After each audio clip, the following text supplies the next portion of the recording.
Oi! Tá bom, Irene?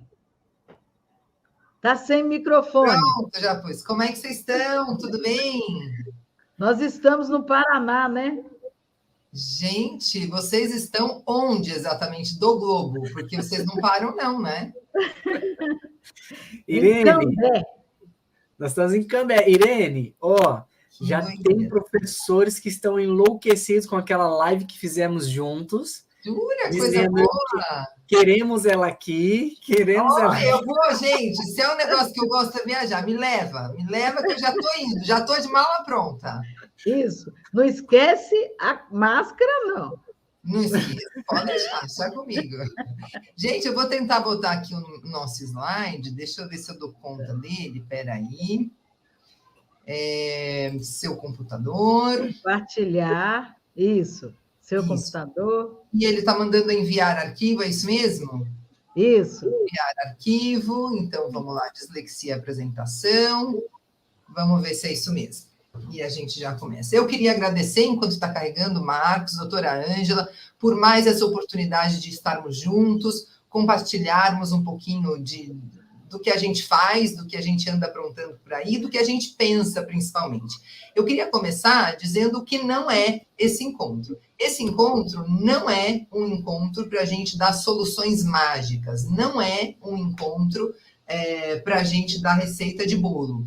Esse encontro que eu estou propondo aqui para todo mundo é um momento de a gente bater um papo sobre da gente fazer perguntas, mais perguntas do que respostas. O que eu venho trazer para vocês é uma oportunidade de fazermos perguntas. O professor, ele foi talhado, ele foi feito para dar resposta.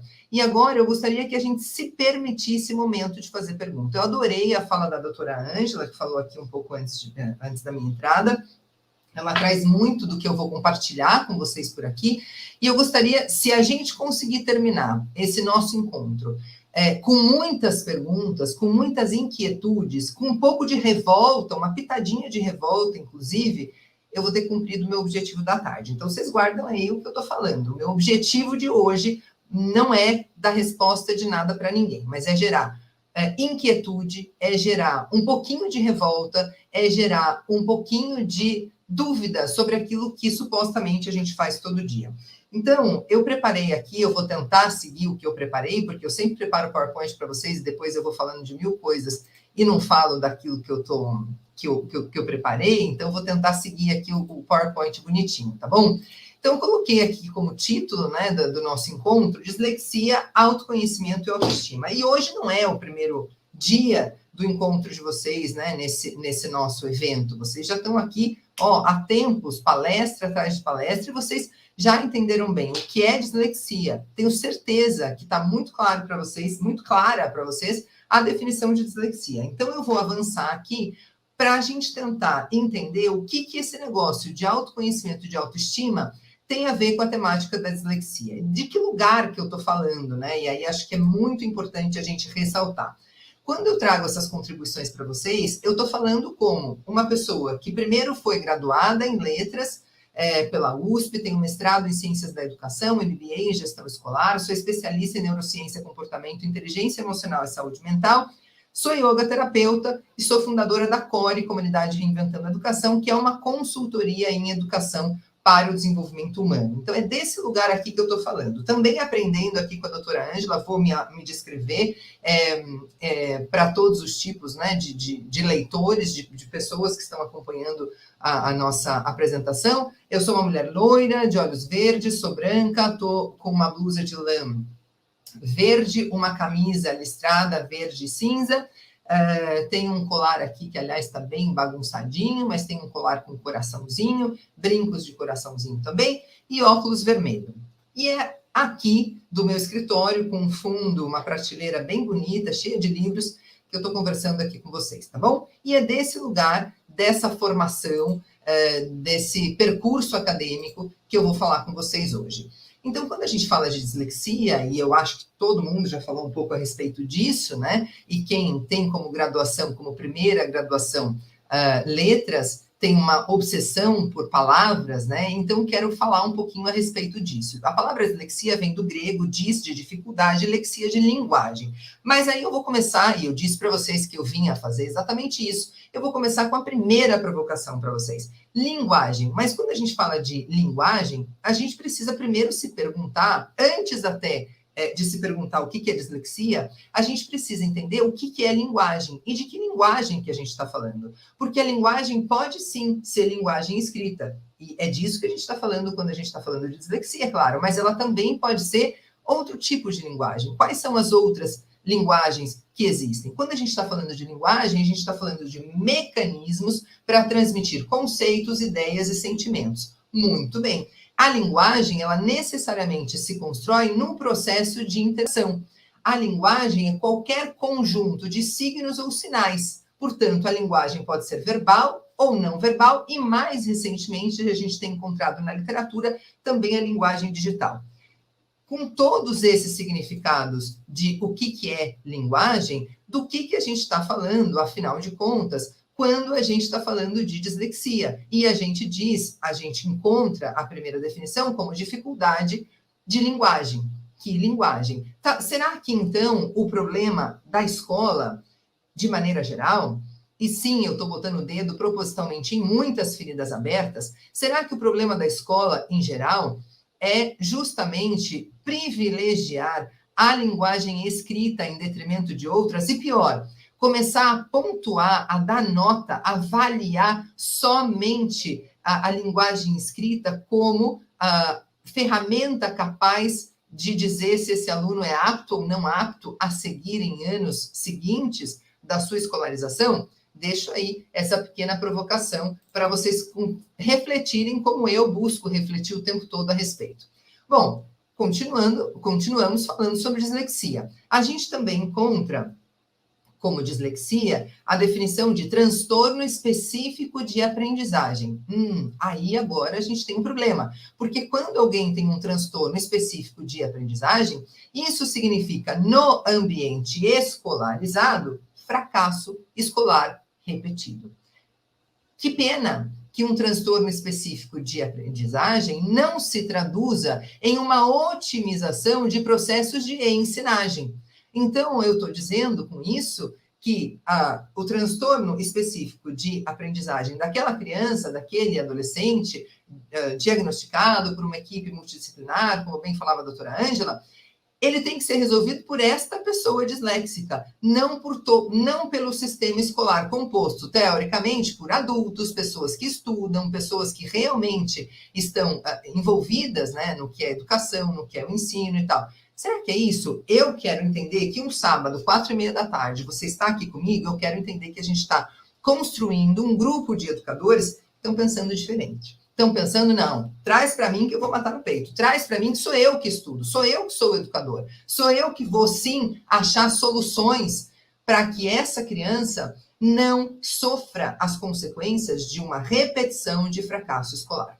Bom, mas tá, nosso objetivo aqui era tentar, então, entender o que é dislexia, afinal de contas. Então, lá o pessoal profissional, né, os profissionais do Instituto ABCD, ainda bem que temos gente dedicada a isso, define lá para a gente que é um transtorno neurobiológico que acompanha a pessoa até o final da vida, portanto, é uma condição persistente, afetando diretamente o desempenho acadêmico, pois, em diversos graus, há barreiras, interfere ou dificulta a apropriação do conhecimento e, consequentemente, afeta a formação para o trabalho e as relações interpessoais.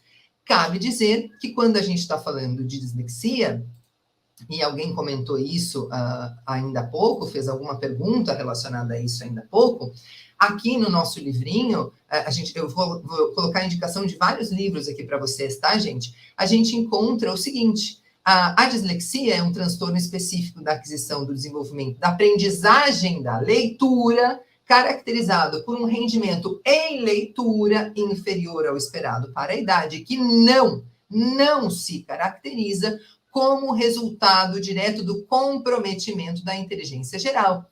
E eu grifei essa parte e quero parar aí. Se não se caracteriza pelo comprometimento da inteligência geral, se isso é fato, por que a gente tem ainda na escola aquela tendência a classificar os nossos estudantes como gênio ou como burro? A gente está nessa dicotomia ainda, por incrível que pareça, isso é muito revoltante para mim como educadora. E eu espero que seja para você também, porque é de gente revoltada que a gente precisa. Essa gente revoltada dá a volta no sistema, cria o sistema, recria o sistema, adequa o sistema à necessidade real que temos. Então, não compromete a inteligência geral, mas ainda que comprometesse. E aí a gente continua nessa dicotomia, limitando o nosso estudante, apesar de a gente ter muito claro que o comprometimento aí é e tem a ver com a leitura. Bom, vamos lá. Não tem a ver com lesão neurológica. E olha tudo que a gente tem aí, né? Distúrbios emocionais ou escolarização inadequada. Bom, agora a gente pode fazer uma pausa, né? A doutora Ângela, que falou anteriormente, tinha falado, estava comentando com a gente, né? Que a gente, a partir de quando, anotei aqui a pergunta dela, a partir de quando falamos de dislexia? E ela sugeria, então, esperar os 2 primeiros anos de escolarização, etc. Eu acho que a gente precisa ir mais além ainda, e eu tenho certeza que ela está de acordo comigo. A partir de quando falamos de dislexia? A partir do momento em que nós, adultos, nós que escolarizamos, já eliminamos todas as outras variáveis. Por exemplo, nós já ensinamos de uma maneira não tradicional, nós já tiramos todos, não o disléxico, todos os nossos estudantes daquela coisa do fulano tem que sentar na frente, o fulano tem que sentar atrás, porque agora não tem frente e trás. Ou seja, nós já entendemos que uma sala de aula precisa ser construída em ambientes disruptivos, colaborativos, em forma de roda de conversa, qualquer outra coisa que não seja carteira uma atrás da outra. Estou falando de espaço físico. Nós já entendemos que a didática, que a metodologia, ela precisa ser dinâmica, ela precisa ser, por exemplo, minimamente pautada na ideia de metodologia ativa. Eu já pus esse meu estudante, desculpa, gente.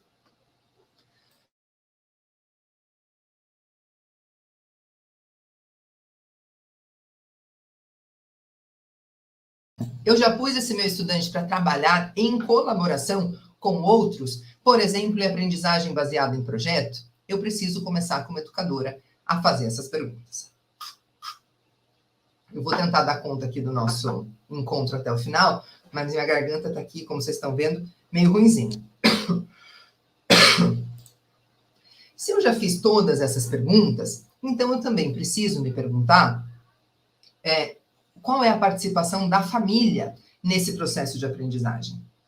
Qual é o contexto em que vive esse meu estudante? Porque é de contexto que a gente está falando. Então, olha quantas variáveis eu vou eliminando para eu entender se realmente se trata de dislexia ou se é alguma outra coisa que sim, eu posso contribuir, eu posso melhorar.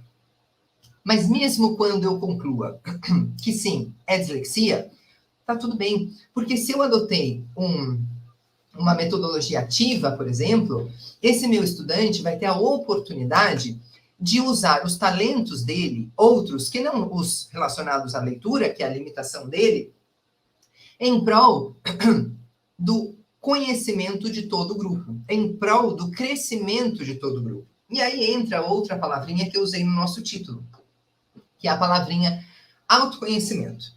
Quando a gente começa a ler um pouco mais, o Goleman, por exemplo, né, que para a gente é um referencial bem importante, né, ele tem aqui, eu trouxe aqui para vocês vários livrinhos, né, como eu disse, ele tem aqui, por exemplo, Inteligência Emocional, e ele dedica um capítulo importante que ele fala, conhece-te a ti mesmo. E ele chama esse momento, esse conhece-te a ti mesmo, de autoconsciência.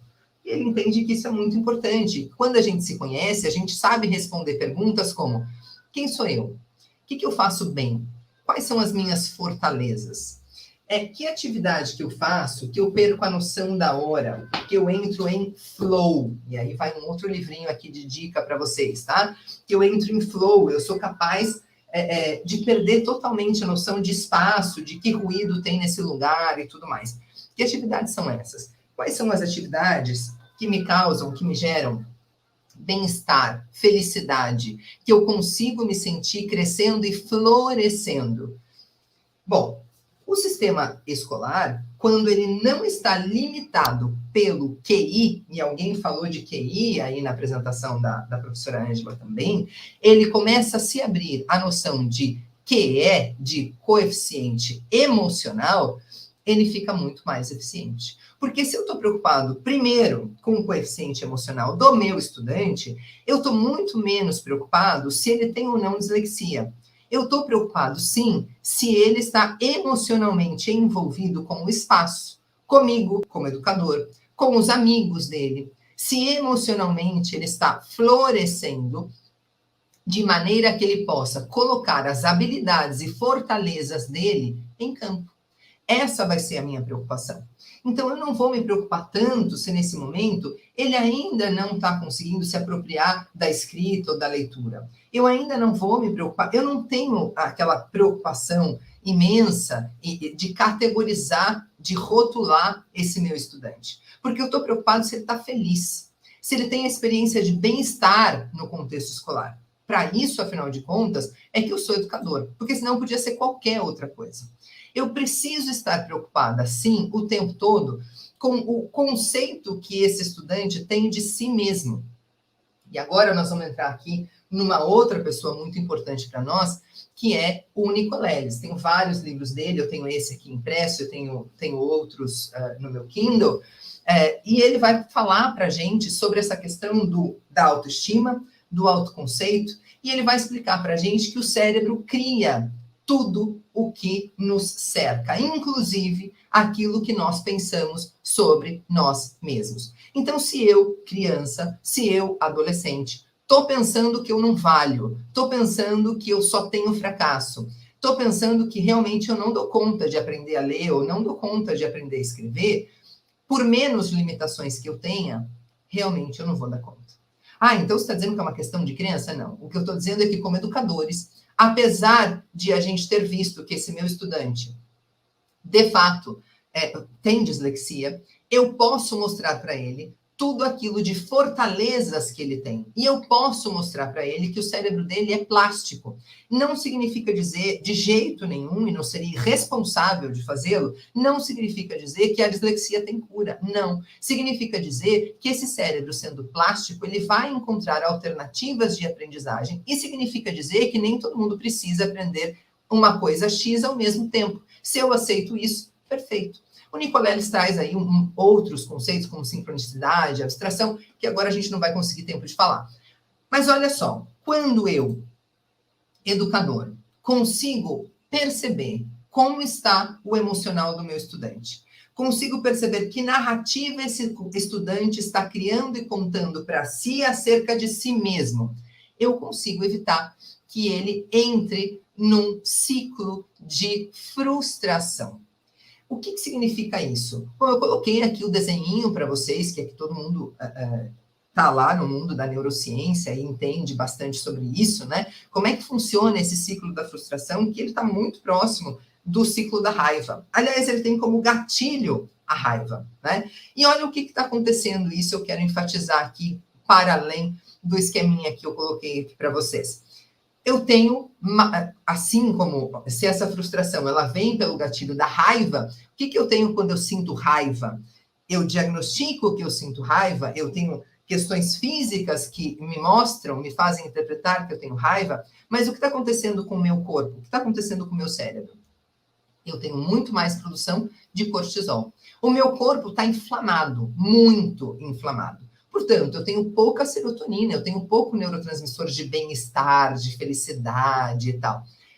Quais são as outras consequências de ter muito cortisol sendo produzido por esse corpo inflamado? Bom, o meu córtex pré-frontal, ele está simplesmente incapaz de funcionar. Ele está com seu funcionamento muito prejudicado. E isso o que quer dizer? Muitas vezes essa criança, esse adolescente que tem dislexia, ele também, ou ele fica completamente fechado, completamente ensimismado, ou ele é visto e caracterizado como indisciplinado. A questão é, ele não está conseguindo tomar boas decisões. Esse cortisol aumentado também afeta o meu hipocampo, que, como a gente bem sabe, é o responsável pela formação de novas memórias. Então, claro, eu já tinha a questão da dislexia, né? Mas eu também tenho um fator a mais aí, que é eu estou acumulando frustração, porque eu esperava de mim mesmo um rendimento muito melhor, eu também esperava aprender muito mais. Eu tenho visto a cara de decepção do meu pai, eu tenho visto a cara de decepção da minha mãe e a ansiedade do meu professor ou da minha professora para que eu aprenda. Bom, o que está acontecendo? Eu não estou vendo no ambiente escolar um lugar em que eu receba recompensas por nada do que eu faço, porque a primeira forma que as pessoas usam para me avaliar é se eu sei ler, se eu sei escrever, se eu estou fazendo isso bem ou não. O que está acontecendo com as minhas emoções, então? Esse meu sistema límbico, o sistema das emoções, da recompensa, completamente prejudicado também. Bom, o que acontece, então? Como é que a gente sai disso?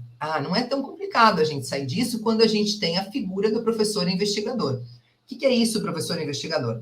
É aquele que vai para a ação munido de conhecimento científico, certo? Então, ele começa a investigar. Ele investiga, ele planeja a sua prática, ele age, ele aplica aquilo que ele estudou em campo. Aí ele percebe se deu certo ou não deu certo. Ele começa a monitorar, a descrever, a criar um portfólio para ele mesmo a respeito das suas ações.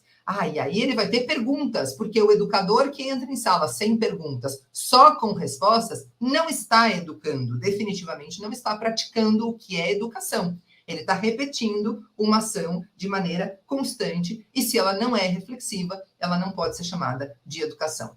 E aí ele faz isso, ele anota, ele investiga, ele avalia e ele percebe quais foram os resultados e ele começa tudo de novo. Se você decidiu ser educador, essa aqui é a sua vida. Você necessariamente precisa ser um investigador. Você precisa praticar investigação, ação, o tempo todo. Por quê? Porque você está lidando com uma coisa muito importante, que é com o ser humano.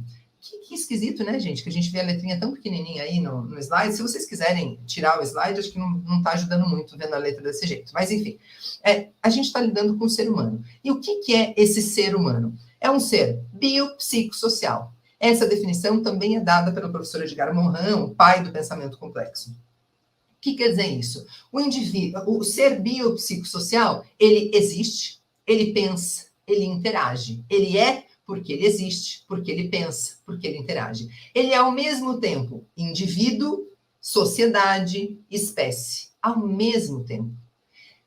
Isso significa dizer o quê? Bom, eu não posso trabalhar só uma dimensão deste ser. Né? Eu tenho, sim, a questão da dislexia, é verdade. Mas quais são os desafios? É o transtorno. E o transtorno não é o da dislexia, não é sobre isso que eu estou falando. O transtorno é o transtorno de eu ter que pensar sobre a educação. Eu ter que voltar a me perguntar sobre para que eu educo, afinal de contas.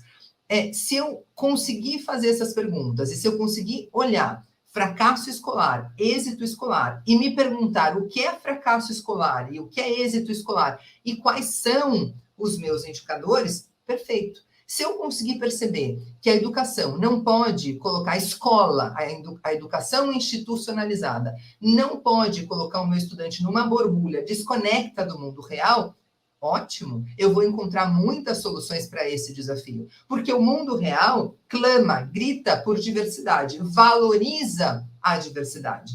Eu ainda fico muito impactada, já falei para vocês a respeito disso em outras oportunidades, sobre esse termo educação humanizada.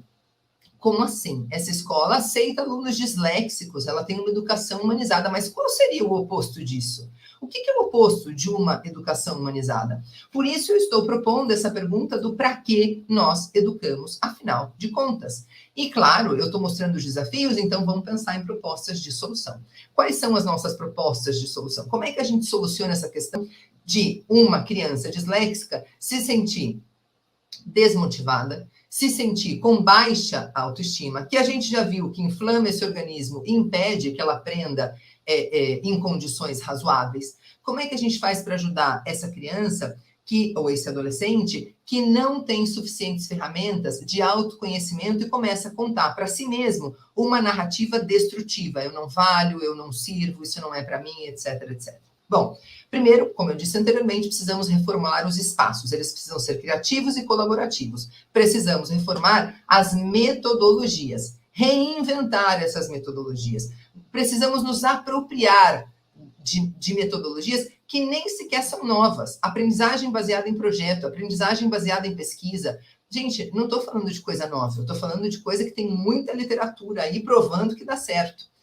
Eu preciso me dar o trabalho de perguntar para o meu estudante, quer ele tenha dislexia ou não, sobre o que ele quer aprender. Eu não posso dar de comer para quem não tem fome. Eu preciso gerar nesse meu estudante fome, vontade de aprender. Eu preciso fazer a pergunta de como e com quem ele vai fazer isso, porque a aprendizagem dele, hoje, com o YouTube, olha nós aqui aprendendo por YouTube, hoje, com o YouTube, hoje, com tanta ferramenta tecnológica, não é óbvio que ele tem que aprender com o professor. Ah, então a gente está falando de ressignificar a função desse professor, é isso mesmo, nós vamos falar disso já. Como ele vai registrar e compartilhar aquilo que ele aprendeu? Quais são as habilidades que ele já tem e quais são as que ele precisa adquirir para aprender isso que, afinal, ele quer aprender? Quais são, então, os indicadores de êxito? É esse mesmo estudante que vai construir o indicador de êxito dele. Como ele vai avaliar a experiência de aprendizagem que ele está tendo? Ah, você está falando de autoavaliação? Eu estou. Porque eu continuo achando, depois de 20 anos de magistério, depois de 20 anos em sala de aula, eu continuo achando de uma tremenda arrogância o educador ser o único responsável por avaliar o estudante, sem que ele tenha a oportunidade de dizer o que para ele era êxito nessa jornada de aprendizagem e como ele se avalia no processo. Eu continuo achando de muita responsabilidade, mas também de muita arrogância a gente assumir esse papel. Bom, então chegamos lá. Ressignificação do lugar do professor. Esse professor passa a ser o facilitador da experiência de aprendizagem do aluno. Olha, o mundo capitalista já sabe disso. O mundo capitalista está bem preocupado com a experiência do consumidor. O tempo todo a gente vê novas ferramentas que têm a ver com a experiência do consumidor. Ora, por que o mundo capitalista está preocupado com isso e nós, em educação, estamos simplesmente ignorando a experiência de aprendizagem do nosso estudante, quer ele seja disléxico ou não? Claramente, um aluno disléxico está tendo uma péssima experiência de aprendizagem, que a gente está jogando a responsabilidade para ele e para a família. Qual é o nosso lugar, então, como educador, como aquele ser que, no fim das contas, decidiu estudar e pensar soluções para a educação? Talvez esse educador possa contribuir mapeando esse estudante. Como assim? Lá no mundo corporativo, lá no mundo, na borbulha, fora da instituição escolar, a gente ouve há muito tempo falar sobre SWOT. SWOT é uma ferramenta que as pessoas do corporativo usam dentro de uma criação de projetos para pensar se nesse projeto X que vai ser criado, a gente vai ter quais são as fortalezas, quais são as oportunidades, quais são as fraquezas, quais são as ameaças que esse projeto traz. Se eu, como educador, for capaz de construir uma ferramenta SWOT, pensando no meu estudante, em quais são as fortalezas, oportunidades, fraquezas e ameaças que ele tem, perfeito. Vai ficar muito mais fácil. E aí, a gente entra naquilo de que a gente ama falar, que é neuroeducação. O que é isso? Se a gente conseguir trazer todos os conhecimentos de neurociência para a educação, perfeito, a gente vai colocar um monte de disciplinas em contato. Porque, afinal de contas, a neuroeducação vai entender que o diálogo promove uma transformação, uma aprendizagem real. E a aprendizagem nada mais é do que transformação de comportamento. Quando eu aprendo, eu transformo o meu comportamento. Aprender é uma reação química. Lá, se vocês têm esse livrinho aqui, deixa eu ver se eu acho aqui. Se vocês têm o livrinho aqui do professor Roberto Lente, vocês vão ver, vocês vão se lembrar que o aprender é uma reação química, é uma formação de memórias e conceitos. Aí a Leonor Guerra vai explicar para a gente isso também. Eu estou modificando sinapses, né?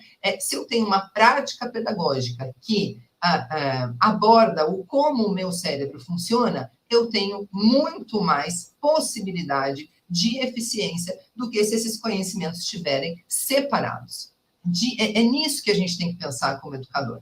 E aí eu vou convidar vocês a conhecerem artigos científicos principalmente artigos científicos, por exemplo, do mundo hispânico, por exemplo, em inglês, em outros idiomas, também é uma abertura importante, né? Esse artigo estou colocando aqui para vocês, é um artigo muito bacana, tem muito impacto na Espanha, e ele traz a ideia de que nós precisamos convencer os docentes de que é muito importante trabalhar a autoestima para atingir tanto os objetivos emocionais quanto os acadêmicos. Esse estudo, esse artigo, ele foi feito com base na escala de Rosenberg.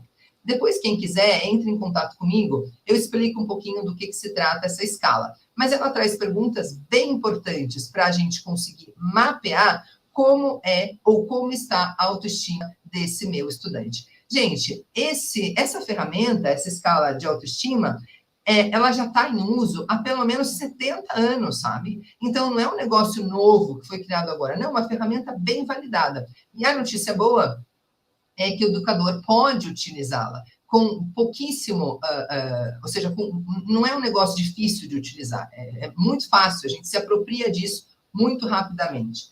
E também aconselho que vocês possam ler esse livro aqui, ó, da Luz Radio. É um livro que está em espanhol.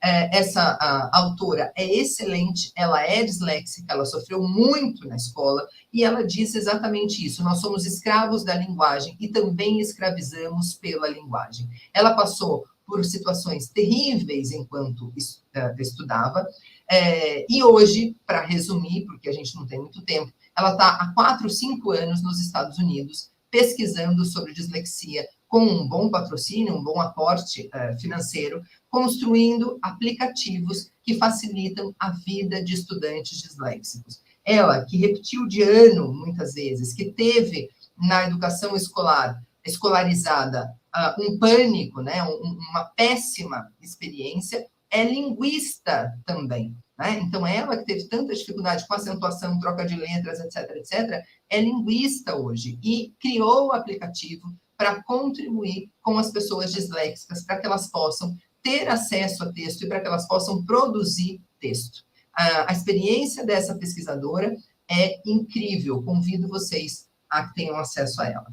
Bom, há um outro livro aqui que eu aconselho para vocês, A Autoestima do Seu Filho, para a gente resumir. Quando a gente está falando de autoestima, o recorte principalmente é esse: a autoestima autêntica surge quando as pessoas alcançam um equilíbrio emocional cognitivo que lhes permite sentirem-se bem consigo mesmas e serenamente confiantes. Como que a pessoa com dislexia vai ser confiante se ela não pode confiar nem mesmo naquilo que ela escreve? Ela não pode confiar naquilo que ela lê. Ela não pode ter certeza se o que ela está lendo ou se o que ela está escrevendo é o que a outra pessoa lá do outro lado também vai ler, também vai entender. Claro que o sentido da confiança está tremendamente abalado numa pessoa com dislexia. E é óbvio que esse cenário prejudica e muito a sua aprendizagem. Então, se eu puder deixar uma mensagem final aqui, né, para os pais, para os educadores e para os estudantes que eventualmente tenham acesso a essa gravação, a esse nosso momento aqui de fala,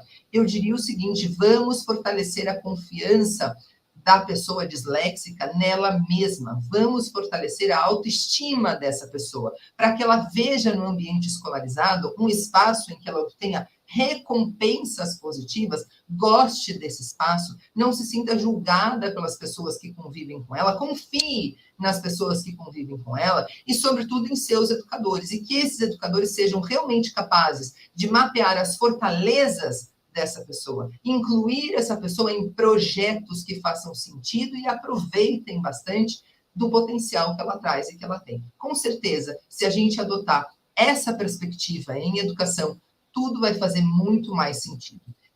Para quem tiver interesse, me procura, eu disponibilizo o PowerPoint para vocês. Eu deixei também algumas referências, alguns sites, alguns outros livros.